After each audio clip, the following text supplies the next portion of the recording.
Bon, Yvon Godin va procéder par projet de loi privé cet après-midi pour signifier son appui. Tout à fait. Donc, à 15 heures, heure de l'Est, il présente son projet de loi privé. Il espère recevoir l'appui de tous les partis. Il espère aussi que le gouvernement fédéral va agir rapidement, donc prendre le leadership dans ce dossier pour faire accélérer le processus d'adoption du projet de loi. Yvon Godin dit qu'il y a aux États-Unis une quarantaine d'États qui ont interdit l'utilisation de ces véhicules dans le domaine scolaire et même préscolaire. Il dit que le Nouveau-Brunswick et la Nouvelle-Écosse aussi ont interdit l'utilisation de ces véhicules. Les députés, c'est des humains, c'est des personnes aussi qui sont sensibles. Je veux dire, c'est des humains. De voir une mère qui a perdu son enfant, aller les voir directement puis aller leur demander, c'est quelque chose de fort. Alors, moi, j'invite Mme Heinz à le faire. Je veux dire, elle croit beaucoup dedans. Est-ce qu'il faut attendre qu'on ait une autre tragédie? Moi, je dis que non. On est là pour faire de la prévention.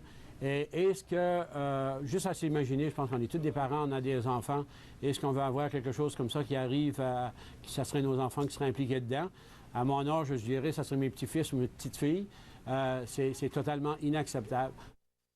En plus du projet de loi cet après-midi, Marc-André, il y aura aussi une conférence de presse qui sera offerte par Yvon Godin avec aussi Isabelle Haynes, donc la mère d'une des victimes. Il y a aussi une maman de l'Ouest de la Colombie-Britannique qui va participer à cette conférence de presse parce qu'elle a elle aussi perdu un fils dans un accident du genre.